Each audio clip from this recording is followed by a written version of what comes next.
My name is Katie Summers, and I was inspired by my friend Julia to share my testimony.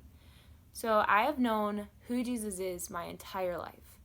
I am from a Christian home, we always went to church, and I'm one of 8 in my family.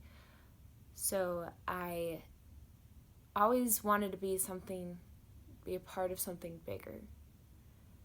When I made my profession of faith, I got to be a part of the church, and as I've grown in that, I've gotten to be a part of a bunch of different ministries, and in each of these ministries, I've seen just how much God can touch the lives of others. I've also had a lot of different friends, and one of my closest friends ended up kind of disappearing. The reason why I mentioned that is not so that I can blame her or blame God, but because that was a particular time in my life where God was close.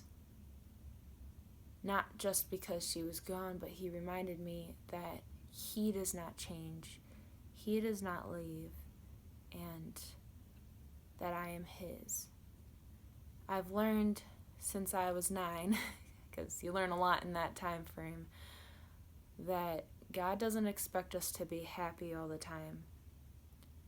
He's with us in our tears, He's with us in our joys, and He's with us everywhere in between. Jesus doesn't expect you to be happy all the time, and He loves you just the way you are. He has been patient with me through all of the struggles that I've had and am currently facing. I won't go into all of them, but I really appreciate food, and sometimes I appreciate it a little too much, if you know what I'm saying. So, either way, if you do not know Jesus, I'm going to ask you to take a leap of faith and ask somebody about Him. Ask somebody who you know is a Christian to tell you more, because a relationship with Jesus is one that does not change. He is stable. He is never changing. He's the same yesterday, today, and forever, and He loves you and knows you better than you know yourself. So if you are willing to trust in someone bigger than you and bigger than the world that we live in, I'd suggest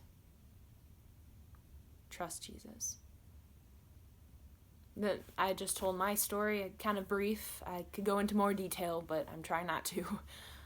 But that's my story. What will your story be?